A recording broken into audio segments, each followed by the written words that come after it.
दोस्तों सवाल अब भी वहीं पर रखा हुआ है कि जो पुलवामा में हमला हुआ था, जो आरडीएक्स आया था, वो कहाँ से आया था? बीजेपी वाले कहते हैं कि डिजिटल इंडिया हो चुका है और उसी डिजिटल इंडिया में पुलवामा में जो हमला हुआ, तमाम आरडीएक्स आया, कहाँ से आया? आज इस वीडियो में हम आपको बताएंगे कि मायावती जी के अंदर हिम्मत कहाँ से आती है। यूपी की सबसे बड़ी पार्टी है, दलित शोषित वंचितों की पार्टी बीएसपी है और बीएसपी के कार्यकर्ता इतने मजबूत हैं, जो इस वीडियो में वो तस्वीर हम दिखाएंगे उससे साफ जाहिर हो जाएगा कि मायावती जी के अंदर हिम्मत कहाँ से आती है। इस वीडियो में हम आपको बताएंगे कि एआईएमआईएम के तमाम कार्यकर्ता मेरठ में त्यागी जी के समर्थन में मैदान में उतरे हैं और वहां पर मुकाबला राम से हो रहा है, रामायण के राम से। क्या प्रदर्शन वहां पर हुआ होगा, चुनाव हो चुका है, तो इसके बारे में आज जानेंगे।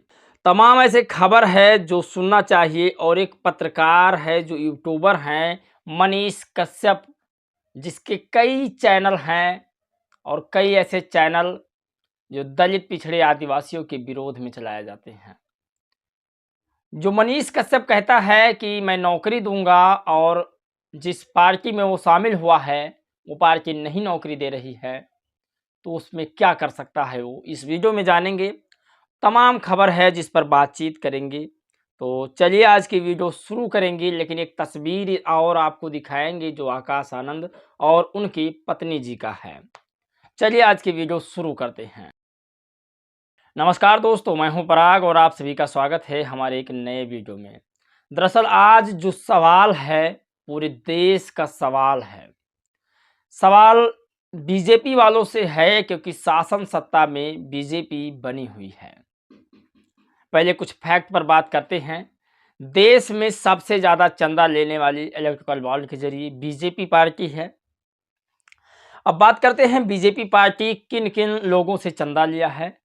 तो जो आपको इम्पोर्टेंट बात है वो बता दूं कि देश में जो बीफ एक्सपोर्टर्स हैं, जो बड़े बड़े गाय और भैंस तमाम जो है बीफ के मालिक हैं, जो काटते हैं, उनसे पैसा लिया गया है।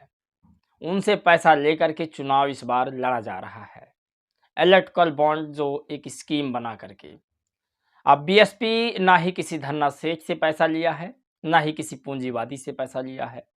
तमाम लोगों ने चंदा लिया है, लेकिन उसमें बीजेपी का अहम भूमिका है। दरअसल बीजेपी ने कसाईयों से पैसा लिया है। अब कसाईयों से पैसा लेना बुरी बात नहीं है, लेकिन शासन सत्ता में आप रह करके और जिसका विरोध करते हैं, जिस चीज़ का विरोध करते हैं, उस चीज़ के लिए अगर आप पैसे लेते हैं, बीफ के लिए आप प्रसिद्ध हैं कि आप की सरकार में गाय नहीं कटती है, जबकि सच्चाई ये है कि जब से आपकी सरकार बनी है तब से बीफ एक्सपोर्ट भारत में नंबर 1 और नंबर 2 पे रहने लगा है। तो ये सच्चाई है, इसे स्वीकार करना पड़ेगा।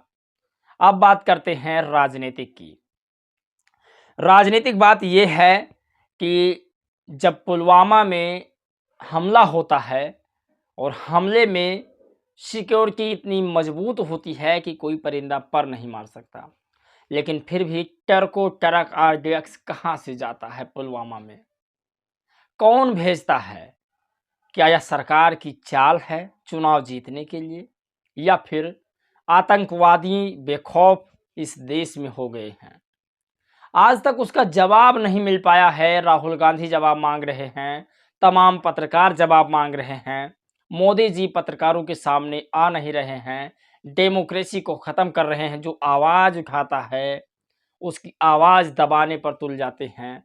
और पत्रकारों के साथ साथ जो भक्त लोग हैं, उनको शायद ये पता नहीं कि जब आपकी आवाज़ सरकार तक पहुंचाई जाएगी तभी ना सरकार व्यस्त हो बढ़िया बन पाएगी। दरअसल जो ज़मीनी की सच्चाई है सरकार तक पहुंचाने में अब पत्रकारों को दिक्कत होने लगी है। डेमोक्रेसी में पत्रकार का स्थान सबसे ऊंचा होता है, क्योंकि बाबा साहेब डॉक्टर भीमराव अम्बेडकर ने अगर राइट टू स्पीच ना दिया होता, बात करने की आज़ादी ना दी होती, तो आज शायद पत्रकार जो यूट्यूबर पत्रकार जो बहुजन पत्रकार हैं वो भी नहीं हो पाते। खैर सोशल मीडिया है, सच्ची मीडिया है आपके पास, सबके हाथों में है और डेमोक्रेसी को बचाने की अगर किसी में हिम्मत है तो वो बहुजन पत्रकारों में है। अब बात करते हैं आज की राजनीति पर। पहले तो ये तस्वीर आप देखिए, ये तस्वीर है आकाश आनंद जी की। इनके पत्नी जी का मुझे नाम नहीं अभी मालूम है, माफ़ कीजिएगा, आगे जो भी होगा आपको पता चलता रहेगा। खैर इन दोनों को तस्वीर लोग इतना पसंद कर रहे हैं इन दोनों तस्वीरों को, और लोगों का कहना है कि अगले चुनाव में, विधानसभा के चुनाव में भाभी जी को भी चुनाव मैदान में उतारा जाए, ऐसा लोगों का कहना है। और इससे बहुजन समाज में एक अलग और बदलाव होगा, क्योंकि बहन जी के आने के बाद औरतें जागरूक हुई। अगर एक बहुजन समाज में खासकर दलित समाज की बहू भी सड़क पर निकलेगी, लोगों को इकट्ठा करेगी, तो एक अलग और जागरूकता का माहौल पैदा होगा। बड़ी खबर ये है कि ये जो सवर्ण मीडिया है, जो गोदी मीडिया है, जो बहुजन समाज के खिलाफ वीडियो चलाता है, वो आज तक एक भी वीडियो नहीं बनाया कि सिर्फ लड़ाई बसपा और बीजेपी की है, जबकि धरातल की सच्चाई यही है। इमरान शकील खान लिखते हैं कि बसपा मेरठ, अमरोहा, गाजियाबाद, बुलंदशहर, गौतम बुद्ध नगर में धुआंधार लड़ रही है। सोशल मीडिया में एक्टिव दलाल पत्रकार सोची समझी रणनीति और साजिश के तहत इंडिया गठबंधन वर्सेस भाजपा दिखा रहे हैं, जबकि इन सीटों पर बसपा वर्सेस भाजपा लड़ाई है। मेरठ में दलित, त्यागी, मुस्लिम, खास तौर से कुरैशी बिरादरी और क्षत्रिय समाज जबरदस्त जनसमर्थन बसपा को दे रहे हैं। अमरोहा में दलित प्लस मुस्लिम समीकरण सब पर भारी है। बुलंदशहर सीट पर दलित प्लस मुस्लिम समीकरण हावी है। गाजियाबाद, गौतम बुद्ध नगर में बसपा प्रत्याशी क्षत्रिय समाज से हैं, तो क्षत्रिय समाज और दलित एक तरफा और मुस्लिम भी बसपा के पक्ष में जा रहा है।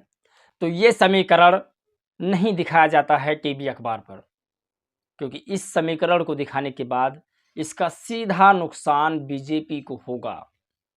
और बीजेपी के तमाम जो पत्रकार हैं, जो नेशनल मीडिया में बैठे हुए पत्रकार हैं, वो नहीं चाहते कि हमारे भगवान की बुराई हो जाए। तो आज जो खास मुद्दा है उस पर बात करते हैं। बहन जी के अंदर हिम्मत कहाँ से आती है? ये तस्वीर आप देखिए।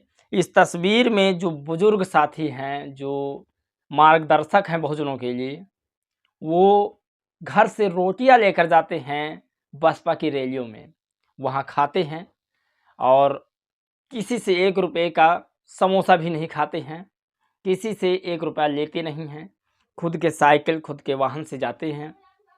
तो ये बड़ी बात है, बसपा का बदलाव यहीं से शुरू होता है।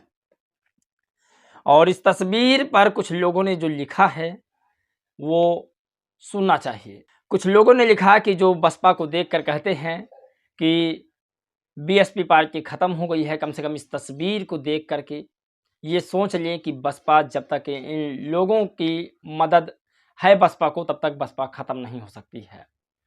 तो बड़ी खबर ये है। और अगर सबसे बड़ी खबर की बात की जाए तो भानुनंद ने लिखा कि दंगा भड़काने वाले पत्रकार मनीष कश्यप बीजेपी में शामिल हो चुके हैं।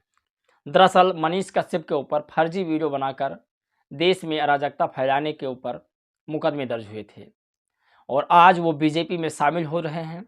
तो इससे साफ जाहिर हो रहा है कि वो जब तक सत्ता में रहेंगे तब तक उनका तो कोई कुछ नहीं कर सकता है। भानुनंद ने लिखा कि दंगे भड़काने की कोशिश करने वाला मनीष कश्यप भाजपा में शामिल हो चुका है, यह आप सभी जानते हैं। मेरा एक बात समझ में नहीं आ रहा है कि आखिर भाजपा ऐसे लोगों को क्यों अपने साथ बैठाती है, क्यों अपनी पार्टी में शामिल करती है, जो समाज में नफरत फैलाते हैं, समाज को तोड़ते हैं और गुमराह करते हैं। सोचिए, जेपी नड्डा के साथ उनकी माताजी और खुद मनीष कश्यप शामिल हैं। तो बड़ी खबर ये है। और एआईएमआईएम के कार्यकर्ता बसपा को समर्थन कर रहे हैं। बड़ी खबर ये है कि त्यागी समाज को मुस्लिम समाज समर्थन कर रहा है और ये दोनों बसपा के लिए जी जान लगाकर काम कर रहे हैं। इस तस्वीर में आप देखिए, त्यागी समाज है और एआईएमआईएम के तमाम जो कार्यकर्ता हैं वो हैं। अब भानुनंद ने लिखा कि मंगलसूत्र पर भारत सरकार बात कर रही है, लेकिन पुलवामा में जो आरडीएक्स पहुंचा उस पर बात क्यों नहीं कर रही है। मंगलसूत्र की बात करने वालों ने यह पता नहीं कर पाया पुलवामा हमला करके तमाम महिलाओं के मंगलसूत्र को छीनने वाले पुलवामा हमले में इस्तेमाल करने के लिए आरडीएक्स कहां से लाए गए थे। तो ये आज की वो बड़ी खबर है जिस पर बातचीत करना बहुत ज़रूरी था। और इस वीडियो में दोस्तों बस इतना ही। आपकी राय जानना बहुत ज़रूरी है। इस वीडियो को इतना शेयर कीजिएगा ताकि पुलवामा हमले वाले व्यक्ति का पता चल पाए। तो इस वीडियो में दोस्तों बस इतना ही। मिलेंगे एक और खबर, एक नए राजनीतिक मुद्दे, सामाजिक मुद्दों के साथ। तब तक के लिए जय भीम, नमो बुद्धाय।